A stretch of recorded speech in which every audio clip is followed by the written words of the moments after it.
야곱의 집안아 이스라엘의 집안의 모든 남은 자들아 내 말을 들어라.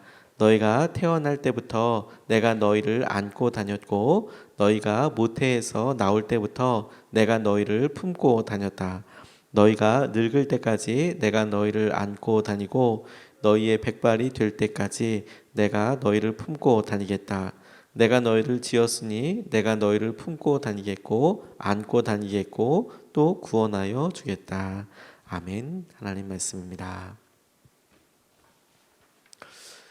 고난의 때에 우리의 행동과 우리의 연약함, 우리의 실수들로 인하여서 무엇이 어떻게 잘못된지 어느 때부터 틀어져 있는지조차도 모를 그런 방황과 어려움, 혼란 가운데 있을 때 하나님께서는 당신의 선지자, 당신의 사람을 통하여 말씀을 주시고 그 말씀을 통하여 위로하여 주심이라. 고난의 웅덩이 가운데 있을 때 앞길을 어떻게 나아가야 될지 모를 때 하나님께서는 위로의 가장 놀라운 은혜로 위로의 샘물로 우리에게 말씀을 주세요.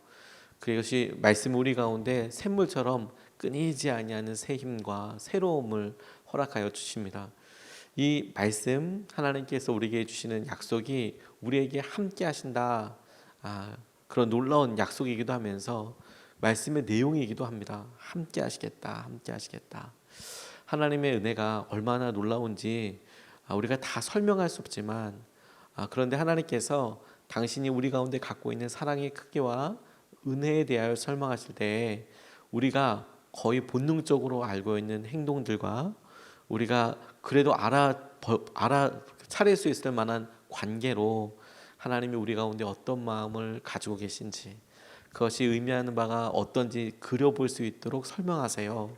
오늘 이 본문 말씀을 통하여서 하나님께서 우리에게 당신의 마음과 당신의 생각에 대해서 알려주실 때 안고 다니다, 품고 다니다 이렇게 말씀하시는 것이 주님께서 우리에게 그분의 사랑과 우리에게 함께 하시는 그분이 어떤 마음을 갖고 계시는지를 짐작케 하는, 상상하게 하는, 또한 누리게 하는, 믿도록 하는 그런 도전이 되고 있습니다. 오늘 본문 말씀을 통해서 하나님께서 우리에게 함께 하셔서 있게 되는 일들을 우리 같이 붙잡고 싶습니다.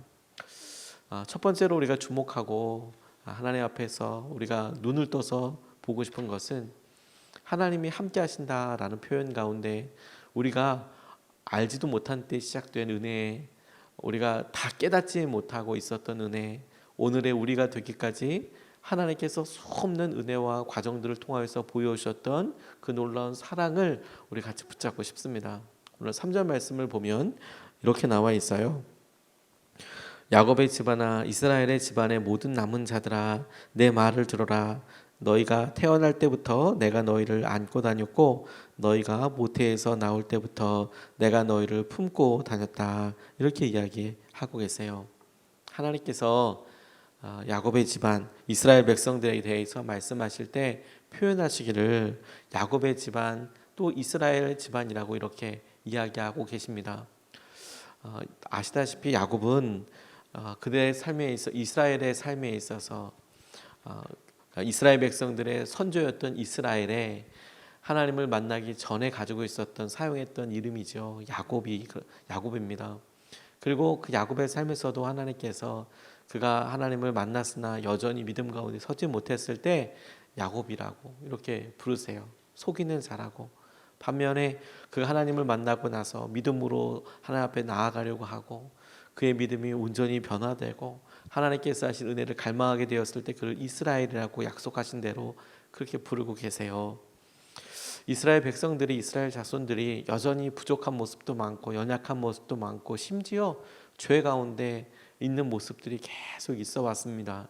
그런데 그들에게 하나님께서 너 야곱의 집안이고 이스라엘의 백성이라 이스라엘의 집안이라고 동시에 말씀하시는 것이 제게는 하나님께서 그런 야곱의 모습 때부터 그를 보호하시고 지켜주셨던 은혜, 그럼에도 불구하고 그 야곱을 이스라엘로 만드시고 이끌어 가셨던 그분의 마음, 열정, 그 과정들이 지금 여전히 연약하고 부족한 야곱의 후손들에게, 집안의 사람들에게, 이스라엘의 자녀들에게 하나님께서 다시 한번 상기시켜 주시며 어떠한 마음으로 대하고 계신지에 대하여 우리가 생각하고 붙잡게 하시는 통로다라고 생각하게 됐어요. 너 야곱의 집안이고 너 이스라엘이고 너 여전히 야곱이지만 그럼에도 불구하고 너 이스라엘이라고 그렇게 말씀하고 계시죠. 그러면서 그런 부족하고 연약한 사람들에게 하나님께서 내가 너를 안고 다녔고 내가 너를 품고 있다, 품고 다녔다라고 그렇게 말씀하시는 겁니다. 훌륭하고 그가 온전히 변화된 그 모습을 하나님이 기뻐하셔서 안고 다니셨다, 품고 있었다 이해가 되지만 하나님이 우리에게 꼭 집어서 강조하고 싶으신 것은 네가 여전히 야곱이고 아니 네가 야곱이었던 때 나는 너를 품고 다녔고 나는 너를 안고 다녔다 이렇게 말씀하고 계시는 거죠. 여러분들 제일 처음에 태어나서 처음에 기억이 어떤 것들이 남아 계신지 모르겠어요. 내가 어렸을 때 여러분 각자가 어렸을 때 갖고 있는 가장 오래된 기억은 어떤 것들입니까? 다 똑같이 이야기할 수는 없지만 아무리 빨라도 3살, 4살 이 정도가 아닐까 싶어요. 처음에 태어나자마자 어머니 품에 안겨 있었던 것을 기억하는 사람은 없을 겁니다. 그리고 이유식 먹었던 때를 기억하는 사람도 쉽지 않을 거예요. 자라면서 걷기 시작하면서 넘어졌던 때, 다쳤던 때, 뭐 기뻤던 때 이럴 때를 기억하겠죠. 그런데 그때만 해도 이미 우리는 많이 자라고 난 이후죠. 그런데 하나님께서 너 태어날 때 내가 그때부터 너를 안고 있었고 품고 있었다 이렇게 하시는 말씀이 제게는 우리가 생각하지는 못하고 기억조차 하지 못하는 일, 그냥 우리가 지금 자라고 있는 아이들, 우리 앞에 있는 우리 자녀들 보면서 내가 이렇게 키웠지, 내가 이렇게 키웠을 거야. 하지만 우리에게는 기억도 없는 그런 사랑과 은혜가 엄청나게 많이 있었다라는 거예요. 엄청 많이 있었다는 거예요. 사춘기 아이들을 이렇게 보면 부모들이 자기 사랑하지 않는다고 그렇게 오해할 때가 있죠. 엄마 아빠가 나 사랑하는 거 맞나? 그렇죠? 그런데 엄마 아빠가 그 아이가 태어났을 때 어떻게 키우고 어떻게 대하고 어떻게 먹이고 어떻게 기뻐했는지 모르기 때문에 그런 거예요. 얼마나 사랑해서 그 아이를 땅에 놓지도 않고 품에서 키웠던 것을 모르기 때문에 기억하지 못하기 때문에 그렇게 불평하는 거죠. 하나님께서 우리에게 똑같은 삶으로 보여주고 계시는 거예요. 사랑을 잘 믿지 못하는 우리에게 네가 봐봐 아이들을 어떻게 키우고 있는지 그 아이들에게 어떻게 대하고 있는지 내가 그렇게 너희들을 안고 품었다라고 이야기하고 계시는 거죠. 2019년 10월 달에 남아프리카에 있는 곳에서 한 관광객이 이렇게 영상을 하나 찍은 그런 동영상과 사진을 본 적이 있어요. 바로 작년이죠. 어떤 사진이냐면 원숭이가 자기 새끼를 이렇게 안고 있는 사진인데 그 안고 있는 뭐 당연히 원숭이가 자기 새끼를 안고 있지 이렇게 싶지만 아마도 암컷으로 보이는 그 원숭이가 자기가 낳은 그런데 이미 죽은 지가 오래된 그 새끼 원숭이를 이렇게 안고 다니는 거였어요. 그러니까 안겨 있지 못하죠. 매달려 있지 못하죠. 그러니까 이게 막 거의 뭐 그런데도 힘을 더 써가면서 그렇게 안고 있는 거예요. 그리고 자꾸 아이에게 그 이미 죽어버린 자기 새끼에게 나무 타는 법을 알려주려고 자꾸 이렇게 세워보는 거죠. 나무에 올라가는 법을 알려주려고. 그런데 그 원숭이 새끼는 이미 이제 뻣뻣해져서 이미 이제 부패가 시작되고 있는데도 그렇게 안고 사랑하면서 이렇게 다니는 모습을 관광객이 이렇게 찍어서 짤짤만 그렇게 동영상으로 올렸더라고요. 이게 보는데 뭉클해요, 뭉클. 이렇게 안고 다니고 이렇게 품고 다니는 거구나. 저는 그런 경험들을 옆에서 본 적이 있었습니다. 제가 장례 예배를 이렇게 많이 들으면서 가장 슬펐던, 가장 마음이 아팠던 그런 장례 예배들이 있는데요. 모든 장례와 모든 위로 예배가 다 마음이 아프고 그랬지만 마음속에서 또 머리에서 정말 떠나지 않는 장례 중에 생후 2일 된 아이에게 장례 예배를 할 때가 있었어요. 태어나자마자 건강이 어렵다 이렇게 이야기가 들어서 한밤중에 응급실 앞에까지 중환자실 앞에까지 뛰어갔어요. 태어나자마자 엄마 품에서 한번 빵긋 웃고 그리고 바로 병원에 응급 중환자실로 들어가게 됐는데, 잠깐 면회할 수 있는 시간이 있을까 싶어서 기도해 주러 이렇게 갔다가 바깥에서만 이렇게 기도해 주고 있었어요. 그리고 그게 제가 아이의 생전에 해줄 수 있는 그런 최선의 기도였습니다. 그러고 나서 그 다음날 아침에 아이가 이제 먼저 하늘나라로 가게 됐어요. 후회가 너무 많이 되더라고요. 조금 더 부탁을 해서 아이한테 세례라도 좀 줄 걸, 이런 생각이 너무 많이 들었습니다. 근데 태어나자마자 바로 그날이니까 경황도 없고 또 여러 제약들이 많았었죠. 그런데 바로 아침에 새벽에 전화를 받고 나서 너무 마음이 무너지고 아프기도 하고, 그래서 여러 장례 절차를 물어보니까 아이한테 뭐 장례 절차가 있겠어요. 그러니까 바로 아침에 예배드리고 그리고 바로 이제 화장장으로 가게 됐어요. 근데 그렇게 화장장으로 가기 전에 부모들이 아이들에게 아이를 위해서 예배드리고 싶다 이렇게 얘기하셔서 병원에 갔습니다. 그리고 병원에 예비되어 있는 조그마한 공간에서 가족이서 이렇게 예배드렸어요. 펑펑 울었습니다. 안타깝기도 하고 그 부모님을 위로할 수 있는 방법이 없어서 또 안타깝기도 하고, 그리고 보통 우리가 장례라고 하면 뭐 위로 예배도 있고 입관 예배도 있고 발인 예배도 있고 하지만 그런 장례 절차도 없이 그냥 그날 거기서 예배를 드리고 그리고 바로 이제 화장장으로 가게 되는데, 저도 따라가게 됐어요. 예배도 인도하고 화장장에서도 특별하게 해줄 건 없어도 그래도 같이 그 부모를 위해서 함께 해주기 위해서 같이 이동을 했어요. 그리고 이렇게 시간을 기다리면서 위로하는데, 제가 머릿속에 마음속에 깊이 남아있는 게 뭐냐면 그 엄마가 산모죠. 이제 아이를 출산하고 이제 하루 이틀도 안 된 그 엄마가 아이를 이미 하늘나라로 간 아이를 포대기에 정성껏 이렇게 포대기로 감싸서 장례가 진행되는 모든 과정 동안 이렇게 안고 다니더라고요. 근데 마음이 너무 볼 때마다 아려왔어요. 그리고 꼭 품에 안고 있더라고요. 그러면서 계속 이렇게 말씀하실 때 내가 너를 더 많이 사랑해 주고 싶은데 그럴 수가 이제 없구나.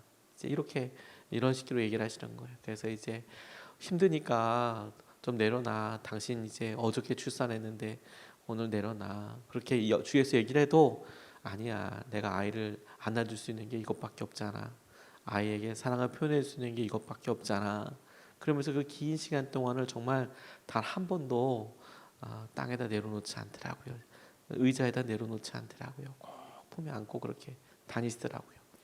말씀을 묵상하는데 하나님께서 너 어렸을 때, 너 태어날 때부터 내가 너를 안고 다녔고 내가 너를 품고 다녔다 이렇게 말씀하시는데, 제 마음속에 그 생각이 퍼뜩 났어요. 하나님 우리를 얼마나 사랑하시는지, 얼마나 우리를 가까이 하고 계시는지, 우리를 향한 당신의 마음이 얼마나 놀라운지, 심지어 우리가 죄 가운데 있고 연약하고 앞길을 좌우를 분변도 못하고 천둥 벌거숭이처럼 다닐 때에도 하나님 우리를 마음에 품으시고 안으시고 여기까지 오셨다. 기억나지 않아도 그럼에도 불구하고 우리가 잠깐만 뒤돌아봐도 잠깐만 새겨봐도 이 받은 은혜가 얼마나 큰지, 그리고 그렇게 받은 은혜를 세워보게 되면 감사도 회복되고 하나님을 향한 영적인 담대함도 생기는 겁니다. 은혜의 보좌 앞에 나아갈 수 있는 거예요. 그리고 오늘 본문 말씀에서 이야기하시는 두 번째를 우리가 또 붙잡고 싶어요. 하나님께서 함께 하시는데 그 함께 하신다라는 표현이 우리 삶에 있어서 어렸을 때 그리고 노년에 다른 사람의 힘이 반드시 필요할 때잖아요. 어렸을 때는 우리 혼자 잘하지 못하고요. 우리가 나이가 들었을 때도 우리 혼자 있기 어렵죠. 그런데 그 두 때를 이야기하시면서 말씀하시는데, 어렸을 때는 기억이 안 나요. 여전히 우리는 아직까지는 남의 도움을 받지 않아도 살 수 있을 만큼의 그런 건강을, 체력을 갖고 있는 분들이 대부분이고 또 어르신들도 있으시긴 하죠. 그런데 그런 백발이 되었을 때 하나님께서 하신 약속처럼 함께 하신다는 약속을 이렇게 하고 계시는 거예요. 4절 말씀을 보면 너희가 늙을 때까지 내가 너희를 안고 다니고 너희가 백발이 될 때까지 내가 너희를 품고 다니겠다. 내가 너희를 지었으니 내가 너희를 품고 다니겠고 안고 다니겠고 또 구원하여 주겠다. 이렇게 이야기하세요. 저 이 말씀 3절 4절 묵상하면서 마음이 너무 먹먹해졌어요. 어렸을 때는 우리가 단순히 기억하지 못하는 거죠. 그런데 이 말을 듣고 있는 이스라엘, 이 말을 듣고 있는 야곱의 집안, 이 말을 오늘 묵상하고 있는 우리에게 하나님께서 너 어렸을 때부터 내가 안고 다녔어. 와, 그 은혜가 놀랍습니다. 이런 고백과 감사가 되지만 더 놀라운 것은 그런데 네가 백발이 되어도 네가 늙어도 내가 너희를 안고 다닐 거야. 내가 너희를 품고 다닐 거야. 그 사랑이 변하지 않고 여전히 당신의 마음 한곁에, 아니 가장 가까운 곳에 가장 놀라운 주의 은혜의 자리에 우리를 품으시고 안으시고 그렇게 다니신다는 거예요. 약속하고 계시는 거예요. 과거의 일이 어렸을 때 품으셨던 거라면 미래에 주님께서 우리의 도움이 되시고 함께 하신다, 이런 약속을 함께 하고 계시는 거죠. 그리고 그 말씀 가운데 우리가 떠올려 볼 수 있어요. 지금 우리가 태어날 때 그리고 백발이 되어서 그 사이 어디쯤을 살고 있지요. 이미 우리는 이제 초로의 나이가 되었다 이렇게 생각하시는 분들도 계시지만 여전히 우리 삶에 남아있는 시간을 생각해 보면 그래 지금 이렇게 혼자 건사할 수 있으면 그래도 건강할 때지, 젊을 때지 이렇게 생각할 수 있죠. 근데 그 사이에 우리가 의심하지 않고 생각할 수 있는 것이 어렸을 때 우리를 안고 품으셨던 그 주님이 나이가 들어서 백발이 될 때까지, 누군가의 도움이 필요할 때까지 우리를 품고 안고 계시겠다라고 말씀하신 그 주님이 지금도 우리를 어떻게 대하고 계실까, 우리가 어디에 있을까 생각해 보면 바로 그래 보일 수 있지 않습니까? 우리가 주님의 품 안에 있는 거구나, 주님이 오늘도 우리를 안고 계시는 거구나, 그렇게 하나님께서 우리를 붙잡아 계시는 거구나, 이게 우리에게 약속이 되고 이것이 우리에게 놀라운 은혜가 돼요. 여러분, 다른 분들 안아보신 적 있으시죠? 아이를 처음에 이렇게 안았을 때 그 떨림이 있어요. 근데 제게 있어서 기억에 남는 그런 일이 하나가 있습니다. 저희 아버지 목회하시던 교회에 이제 가나안 교회였거든요. 그런데 그 교회에 늘 자주 찾아오시던 주목자 한 분이 계셨어요. 주님이 주목하시는 분이라고 우리가 부르는 분들이죠. 집이 없었어요. 그리고 알코올 의존증을 갖고 계셨습니다. 알코올 의존증이라는 걸 알 수밖에 없었던 이유가 올 때마다 술이 고주망태가 돼서 오셨거든요. 욕도 많이 하시고 그리고 돈 달라고 이야기하시고 심지어 교회 소변을 이렇게 보시고 그냥 가기도 하시고 돈 안 준다고 행패 부리고, 그러니까 저희 어머니 혼자 계실 때는 정말 너무 무서웠죠. 아버지가 있을 때는 그래도 이렇게 얘기하는데 어머니 혼자 계실 때는 너무너무 무서울 만큼. 그런데 이분이 거의 10년 이상 저희 교회에 오셨었어요. 제가 소문으로 이렇게 듣기는 근처에 있는 교회들이 수년 동안 그렇게 오시니까 돈을 모아서 조그마지만 이렇게 집이라도 얻어드렸는데 웬걸요? 거기 있는 것보다 그냥 술 이렇게 먹으면서 그냥 바깥에서 편하게 사는 게 더 좋다고 도망 나오고 그런 분이었다 하더라고요. 근데 이분이 어느 날 하루도 그렇게 오셔서 또 이제 바깥에서 난리를 치고 계시는 거예요. 난리를 열어라, 교회 문을 열어라. 네, 삼각교회니까요. 이 복도를 타고 남사 막 욕을 하고 막 그러시니까. 그런데 딱 소리만 들어봐도 알아요. 저분 오늘 술 진짜 많이 마셨구나. 그러니까 딱 소리만 들어봐도 어떡하나 이제 이런 생각이 들어요. 그런데 처음에는 교회 문이 이렇게 밤이었기 때문에 잠겨져 있다가 제가 그래도 어머니가 나가게 할 수는 없잖아요. 그래서 제가 나갔어요. 나가서 이렇게 하는데 제가 컸을 때입니다. 고등학교 때. 그런데 들어오시는 그분을 못 들어오게 막아야 되는데 손으로 밀칠 수는 없고요. 그냥 그분을 저도 모르게 이렇게 안았어요. 와, 술 냄새가 엄청 나더라고요. 술 냄새와 그 이루 말할 수 없는 냄새가 와 이렇게 팍 안으니까 그분이 정말 가슴 대 가슴으로 남자분이 이렇게 턱 안게 허그를 하게 된 거죠. 꽉. 근데 이분은 이제 술김에 자꾸 밀고 들어오려고 이야기하시고, 저는 교회 들어오시면 이분이 또 더 말할 수 없는 또 이런 일들을 하시니까 술 깨고 오시라고. 그리고 이제 안고 신랑이가 이제 있었던 거죠. 그런데요, 저 그때 그 감촉, 그때 느꼈던 그런 마음, 그분의 심장 소리, 그분의 그 따뜻했던 품이 정말 생각이 많이 나요. 이렇게 푹 냄새 나고 그랬지만 그 따뜻한 뜨거운 그 가슴이 생각이 나요. 이렇게 안고. 물론 그게 사랑해서 그렇게 아는 게 아니고요. 교회로 막 들어오려고 하시는 이분이 이분 지금 들어오시면 여기서 밤새도 주무시고 갈 거고, 그러면 새벽 예배나 이 냄새도 어떻게 할 수도 없으니까 술 깨고 오시라고, 그 10년 가까이 이렇게 되셨으니까 이렇게 푹 안고 그렇게 그냥 거기서 안고 실랑이를 한 건데, 그런데 그 장면이 제게 너무 기억에 남아요. 저는 그때 당시에는 그분이 문제가 있고, 그분이 참 이분 왜 이러고 왜 변하지 않을까 생각했는데요, 나중에 가만 생각해 보면 제가 주님의 품 안에서 그런 노숙인 주목자의 모습처럼 그렇게 자꾸 이입이 되는 거예요. 그렇게 적용이 되더라고요. 제가 제 몸의 연약함과 죄의 연약함을 여전히 갖고 있을 때에도 하나님께서 저를 팍 안으시고, 저는 어렸기 때문에, 잘 몰랐기 때문에 그분을 못 들어가게 하고 이러려고 했지만, 하나님은 그런 저를 꼭 품에 안으시고 품고 다니신다.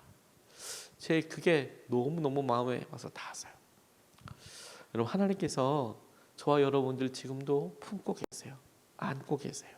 오늘도 우리가 그 품 안에 있는 거예요. 포기하지 않으세요. 포기하지 않으시고 우리가 온전히 다시 회복되기를, 우리의 삶에 주님께서 온전히 우리를 인도하시기를 기다리고 계세요. 오늘 하루를 우리가 주님의 품 안에, 주님이 안고 계시는 그 주님 안에 온전히 거하여 어려움과 두려움과 염려가 있어도 주님께서 주시는 안정감 위에 거하게 되는 저와 여러분 되시기를 축복합니다.